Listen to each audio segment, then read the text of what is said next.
ಅಮರಾಯಿ ಜಾತ್ರೆ ಜಮಖಂಡಿ ಒಳಗೆ ಅತ್ಯಂತ ಪ್ರಸಿದ್ಧವಾದ ಜಾತ್ರೆ. ಇದನ್ನ ಪೂರ್ವ ಹಿಡ್ಕೊಂಡು ನಮ್ಮ ಜಮಖಂಡಿ ಹಿರಿಯರ ಅತ್ಯಂತ ಉತ್ತಮವಾಗಿ ನಿಸ್ವಾರ್ಥದಿಂದ ಕೆಲಸ ಮಾಡ್ತಾರೆ ಅಂತೇಳಿ ಇವತ್ತಿಗೂ ಅಮರಾಯಿ ಜಾತ್ರೆ ಉಳಿಲಿಕ್ಕೆ ಸಾಧ್ಯ ಆಗಿದೆ. ಯಾಕಂದ್ರೆ ನಾವು ಸುಮಾರು 95 ಹಿಡ್ಕೊಂಡು ನಾನು ನೋಡ್ಕೊಳಕತ್ತೀನಿ. ನಾವು ಇದ್ದಾಗ ಮೊದಲು ಜಾತ್ರೆ ಅಲ್ಲಿರ್ತಿತ್ತು, ಕೈಲಾಸಪತಿ ಗುಡಿ ಆಜುಬಾಜು. ಸನ್ಮಾನ್ಯ ಅವತ್ತಿನ ಅಧ್ಯಕ್ಷರು ಜಮಖಂಡಿ ನಮ್ಮ ಎಲ್ಲ ಹಿರಿಯರು ಜಂಬಿಯವ್ರು ಹಿಡ್ಕೊಂಡು ಇನ್ನೂ ಭಾಳ ಕೆಲವೊಂದು 3-4 ಮಂದಿ ಹಿರಿಯರು ತೀರ್ಕೊಂಡ ನಾನು ಇದನ್ನ ನೋಡಿನಿ. 95 ಹಿಡ್ಕೊಂಡ ಅವತ್ತಿನ ಮುತ್ತಾಣ ಹಿಪ್ಪರಿಗೆ ಅಧ್ಯಕ್ಷರಿದ್ರು APMC RM ಕರುತಿ ಸಾಹೇಬರು ಶಾಸಕರಿದ್ರು. ಅವ್ರು ಅತ್ಯಂತ ಶ್ರಮ ವಹಿಸಿ, ಯಾಕಂದ್ರೆ ಅಲ್ಲಿ ಆದ್ರೆ ಇವತ್ತಿನ ನಾಳೆ ಎಲ್ಲ ಏನೇ ಅದು ದನಗಳ ಕಟ್ಲಿಕ್ಕೆ ಜಾಗ ಇಲ್ಲ, ಅದಕ್ಕೆ ಏನಾದ್ರು ಹೊಸದ್ ಮಾಡಪ್ಪ ಅಂದ್ರೆ ಮುದೋಡ್ ರೋಡಿಗೆ ತಂದ ಜಾತ್ರೆ ವ್ಯವಸ್ಥಿತ ಮಾಡಿದ್ರು ಸಹಿತ ಇದಾದ ನಂತರ ಹಿರಿಯರ ಯಾರು APMC ಮೆಂಬರು ಅಧ್ಯಕ್ಷರು ಏನೂ ಇಲ್ಲ ಅಂದ್ರೆ ಸಹಿತ ಹೆಚ್ಚಿನ ಪ್ರಾತಿನಿಧ್ಯ ಯಾರಿಗೆ ಕೊಡ್ತೈತಿ ಅಂದ್ರೆ ಜಮಖಂಡಿಯಲ್ಲಿ ಇರ್ತಕ್ಕಂಥ ಎಲ್ಲ ಹಿರಿಯರಿಗೆ. ಯಾಕೆ ಕೊಡ್ತೈತಿ ಅಂದ್ರೆ ಅವ್ರ ಜಾತ್ರೆ ಅತ್ಯಂತ ನೀಟಾಗಿ, ಅವರು ಬರೀ ಜಾತ್ರೆ ಮಾಡಂಗಿಲ್ಲ ಅಷ್ಟೇ ಅಲ್ಲ, ಈಗ ದನ ಹೋರಿ ಎತ್ತ ಆಕಳ ಅದಾವಿಲ್ಲ ಗೊತ್ತಿಲ್ಲ, ಅವತ್ತೆಲ್ಲಾ ಪ್ರತಿಯೊಬ್ಬರ ಮನೆಯೊಳಗೂ ಹೋರಿ ಎತ್ತ ಇರ್ತಕ್ಕಂಥ ಕುಟುಂಬದ್ದು ರೈತ ಕುಟುಂಬ ನಮ್ಮ ಜಮಖಂಡಿ ಸಿಟಿ ಅಂತವ್ರು ಜಾತ್ರೆ ಮಾಡ್ತಿದ್ರು. ವಿಶೇಷವಾಗಿ APMC ಮುಖಾಂತರ ಏನು ಈ ಜಾತ್ರೆ ಮಾಡ್ತಾರ. ಈ ಜಾತ್ರೆ ನಮ್ಮ ಭಾಗದೊಳಗೆ, ನಮ್ಮ ಬಾಗಲಕೋಟೆ ಜಿಲ್ಲೆ ಒಳಗಂತೂ ಇಷ್ಟು ಅತ್ಯಂತ ವ್ಯವಸ್ಥಿತವಾಗಿ ಎಲ್ಲಿ ಜಾತ್ರೆ ಆಗುದಿಲ್ಲ. APMC ಅಧಿಕಾರಿಗಳಿರ್ಬೋದು, APMC ಈ ಕಮಿಟಿ ಇಲ್ಲ ಅಂದ ಕೂಡ ಅಧಿಕಾರಿಗಳ ಇದನ್ನ ಜವಾಬ್ದಾರಿ ನಮ್ಮ ಮುಲ್ಲಾ ಮೇಡಮ್ ಇರ್ಬೋದು, ಅವ್ರ ಜೊತೆ ಇರ್ತಕ್ಕಂಥ ಎಲ್ಲಾ ಅಧಿಕಾರಿಗಳು, ಅದ್ರ ಜೊತೆಗೆ ನಮ್ಮ ಜಮಖಂಡಿ ಹಿರಿಯರು ಜಂಬಿಯವ್ರು ಇರ್ಬೋದು, ನಮ್ಮ ಹಿಪ್ಪರಿಗವ್ರು ಇರ್ಬೋದು, ನ್ಯಾಮಗೌಡ್ರು ಇರ್ಬೋದು, ಇನ್ನು ನಮ್ಮ ಚಿಕ್ಕೋಣವ್ರು ಇರ್ಬೋದು, ಅನೇಕ ಅದಕ್ಕೆ ನಮ್ಮ ರಾಮಗೊಂಡವ್ರು ಇರ್ಬೋದು, ರಾಮಗೊಂಡವ್ರು ಹಳ್ಳಿಯವ್ರು ಇದ್ರು ಸಹಿತ ಪ್ರತಿ ಇದ್ರೊಳಗೆ ನಾನು ನೋಡಿದ್ದೀನಿ.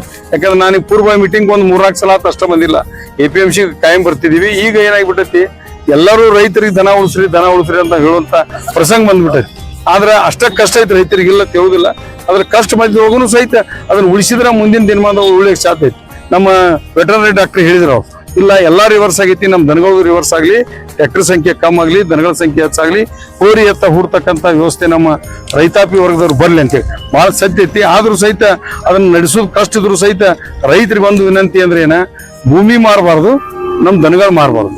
ಈ ಎರಡೂನು ಉಟ್ಕೊಂಡು ಹೋದಾಗ ಮಾತ್ರ ಮುಂದಿನ ದಿನಮಾನದೊಳಗೆ ಈ ರೈತ ಕುಟುಂಬ, ರೈತ ವ್ಯವಸ್ಥೆ ಉಳಿಲಿಕ್ಕೆ ಸಾಧ್ಯ ಐತಿ. ಇನ್ನೊಂದು ಏನಾಗೈತಿ, ಒಬ್ಬ ಅವನೋ ಎದ್ದು ಕೇಳಿದ್ರ, ಇಲ್ಲ ರೈತ ಅಂದ ಕೂಡಲೇ ಹೆಣ್ಣು ಕೊಡೋರು ಅಂತೇಳಿ. ಆದ್ರೆ ಒಂದು ಕಾಲ್ ಬರ್ತೈತಿ, ಯಾರು ರೈತ ಈಗ ನೋಡ್ನು ನೌಕರಿ ಐತಿ ಅಂದ್ರು ಜಮೀನ್ ಐತಿಲ್ಲ ಅಂತ ಕೇಳ್ತಾರ. ಜಮೀನ್ ಇಲ್ದ ಅವ್ರಿಗೆ ಯಾರು ಹೆಣ್ಣು ಕೊಡಂಗಿಲ್ಲ, ಜಮೀನ್ ಐತಿಲ್ಲ ಅಂತ ಕೇಳ್ತಾರ.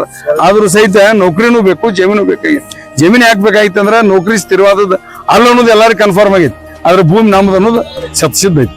ಅದಕ್ಕೆ ರೈತರಿಗೆ ಒಂದು ವಿನಂತಿ, ಎಷ್ಟೇ ಕಷ್ಟ ಬಂದ್ರು ಭೂಮಿ ಮಾರಬೇಡ್ರಿ.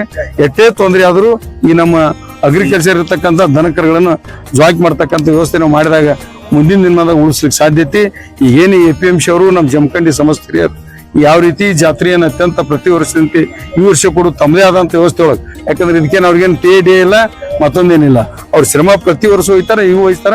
ಈ ಎಲ್ಲಾ ಜಮಖಂಡಿ ಸಮಸ್ತ ನಾಗರಿಕರ ವತಿಯಿಂದ, ಎಲ್ಲಾ ನಾಯಕರ ವತಿಯಿಂದ ನಮ್ಮ ಜಮಖಂಡಿ ಹಿರಿಯರಿಗೆ ಅಭಿನಂದನೆ ಸಲ್ಲಿಸಿ, ಅಧಿಕಾರಿಗಳಿಗೆ ಅಭಿನಂದನೆ ಸಲ್ಲಿಸಿ, 2-3 ದಿವಸ ಏನ್ ತೊಂದರೆ ಆದ್ರೂ ಸಹಿತ ಅವ್ರು ನಿಂತು ಮಾಡ್ತಾರ. ಯಾವುದೂ ಸಹಿತ ಇಲ್ಲಿ ಸಣ್ಣ ಪುಟ್ಟ ಘಟನೆಗಳು ಆಗುದಿಲ್ಲ, ಎಂದೂ ಆಗಿಲ್ಲ, ಮುಂದೂ ಆಗಂಗಿಲ್ಲ. ಅದ್ ಜವಾಬ್ದಾರಿ ಅಂತ ಏನ್ ಹಿರಿಯರ್ದಾರ ಮಾಡ್ಕೊಂಡು ಹೋಗ್ತಾರ. ಅದಕ್ಕೆ ನಾಳಿನ ದಿವಸ ತೆರಬಂಡಿ ಇದಾವ, ನಾಡದ ಗಾಡಿ ರೇಸ್ ಅದಾವ. ಹೆಚ್ಚಿನ ನಮ್ಮ ತಾಲೂಕಿನಲ್ಲಿ ಇರ್ತಕ್ಕಂಥ ರೈತ ಬಾಂಧವರು ಅದನ್ನ ಸದುಪಯೋಗ ತಗೋಬೇಕು, ಹೆಚ್ಚಿನ ಸಂಖ್ಯೆ ಒಳಗ ಬರಬೇಕು. ಇಲ್ಲೇನೋ ಸಣ್ಣ ಪುಟ್ಟ ನೀರಿಂದ ಅದು ತೊಂದರೆ ಆದ್ರೂ ಸಹಿತ ಎಲ್ಲಾ ರೈತರು ಸಹಕಾರ ಮಾಡ್ಬೇಕು. ನಿಮ್ಮ ಜಾತ್ರೆ ಐತಿ, ನೀವೇ ವ್ಯವಸ್ಥಿತವಾಗಿ ಮಾಡ್ತೀರಿ ಅನ್ನೋ ಉದ್ದೇಶ ಇಟ್ಕೊಂಡು ಎಲ್ಲಾ ರೈತರು ಸಹಕಾರ ಮಾಡಿ ಅಂತೇಳಿ ವಿನಂತಿ ಮಾಡ್ಕೊಂಡು ನಾನು ಮಾತು ಮುಗಿಸ್ತಾ ಇದ್ದೀನಿ.